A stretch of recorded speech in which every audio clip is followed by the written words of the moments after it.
Also encompasses the omnipresence of personal media devices, stimulating the most powerful media conversation and connection by word of mouth. At the end of 2005, more than 2 billion people, almost 1/3 of the world's population, had a cell phone. Nearly 800 million new cell phones are sold each year throughout the world. And by 2008, an estimated 600 million people were able to capture events with high-quality digital images, many with their cell phones. These devices create a global content generation that has the unprecedented power to create, produce, share, and participate in life as it happens. Global networks allow people to post news, thoughts, ideas, and images anywhere, anytime. In this sense, digital media is profoundly disruptive to the interests of any institution premised on power and control. What we know, the information we could access, once depended on where we lived. In our connected global society, information expands through vast personal networks that we all are aware of, spanning the globe. An analysis of the most linked to technology stories in blogs and Twitter posts finds that users of social media portray a stronger sense of excitement than the mainstream press over latest technological advances. The concerns in social media are different from those in the mainstream media as well. Rather than anxiety over the potential dangers associated with new developments, users of social media worry about obstacles that stand in their way. In the People's Republic of China, for example, the only way to get information other than the party's take on the news is via social media or underground networking.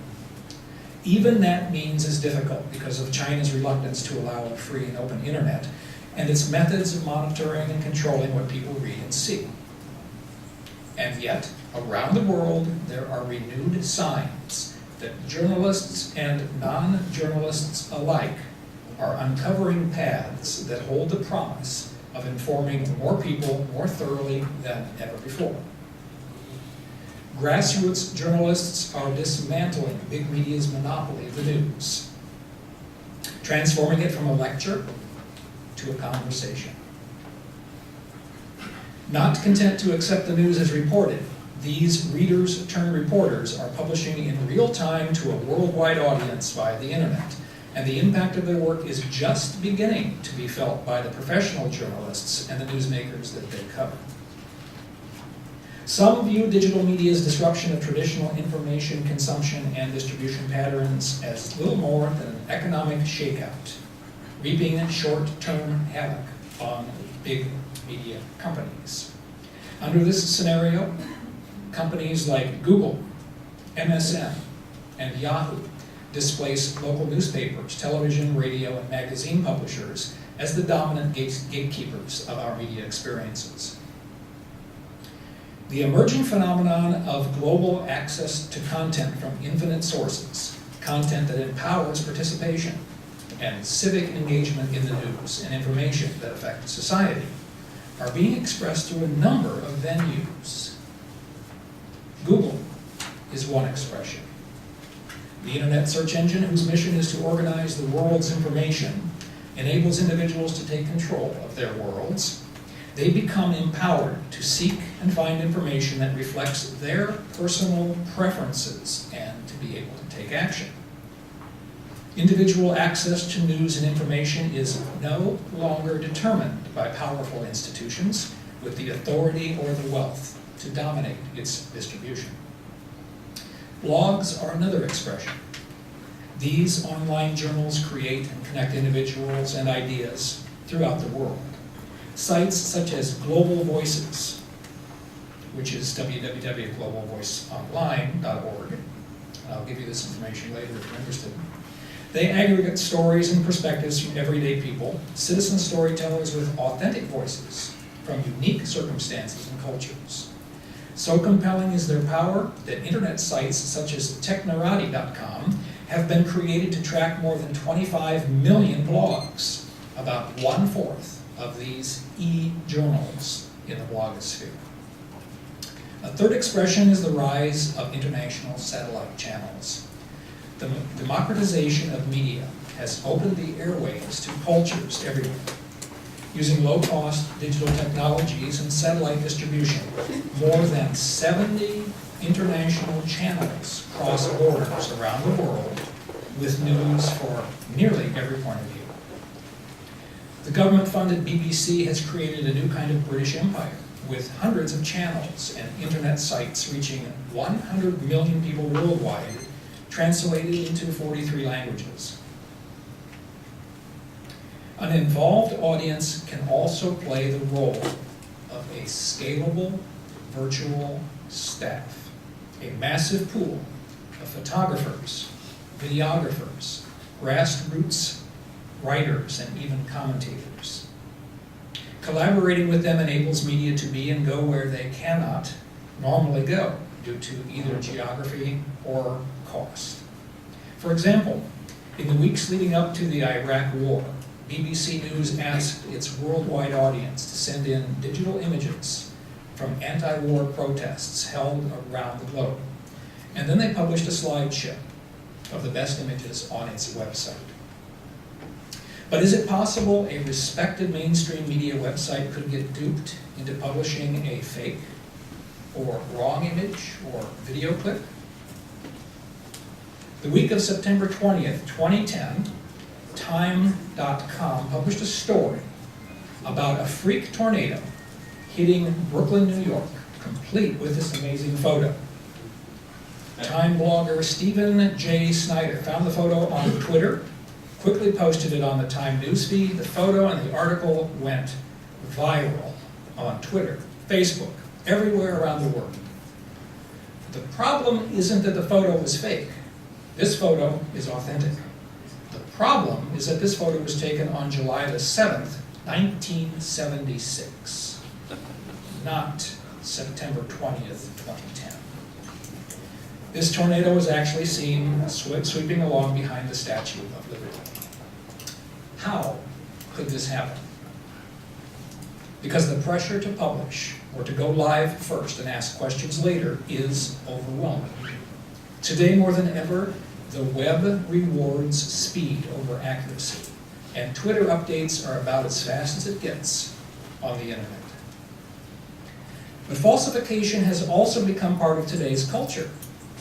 Thanks to the popularity of the digital camera, the availability of desktop imaging software like Photoshop, the merging of news and entertainment, or we refer to it in the States as infotainment, and the ease of access to websites like Facebook and Twitter and others.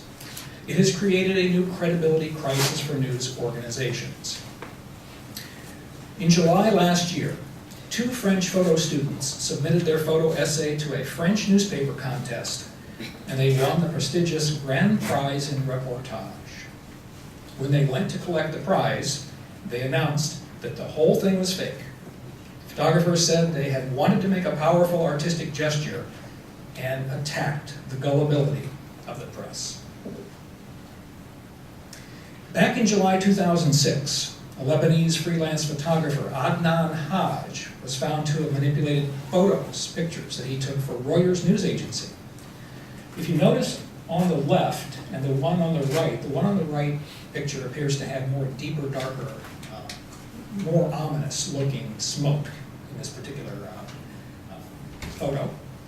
The one on the right is the faked one. It's not really fake. What they've done is they've altered or tried to make the smoke more dense. And this is obvious to people that work within Photoshop, because you get this effect where it's kind of a ripple. This rippling effect here is one of the examples that actually gives this photo away. This agency had actually published 920 other images from this same photographer. This photographer had this particular photo here of an Israeli jet and some additional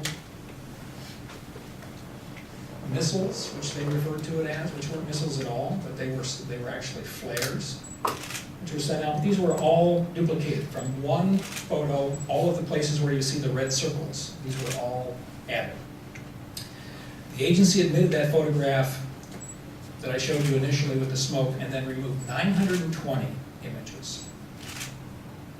Here's another example. The top 2 photos involving Iraqi civilians were taken by a Los Angeles Times photographer in March 2003. And they were blended in violation of the newspaper's policy. If you take a look at the military, or the soldier at the top, and his hand being outstretched, and notice the man with the child here in the middle. He's looking off to the side.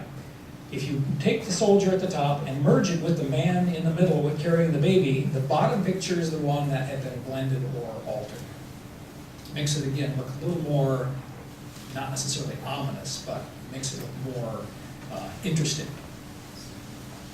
Photographer was fired as a result of this once they caught him, but they had to catch him first. These instances have raised serious questions about ethics and the standards of journalism at a time of widespread digital photography and video where images and reports are easily submitted as factual excuse me, through the web. Participatory journalism, with its sometimes faceless and sometimes nameless photographers and videographers, has increased pressure on news organizations to try and determine if photos have been altered, videos staged, and even stories manipulated or faked. Faking stories is nothing new, and has happened at the most highly regarded newspapers in America, well before social networking caught on. Stephen Glass, a former American journalist, is best known for serial fraud in his articles. As a young rising star at the New Republic newspaper from 1995 to 1998, Glass fabricated quotations, sources, and even entire events in articles he wrote for that magazine and others, including Harper's, Rolling Stone, and George. He was fired when his deceptions came to light. Another name, Jason Blair, a reporter for the New York Times, one of our most highly regarded newspapers. He resigned from the newspaper in May 2003 in the wake of plagiarism and fabrication discovered within his story.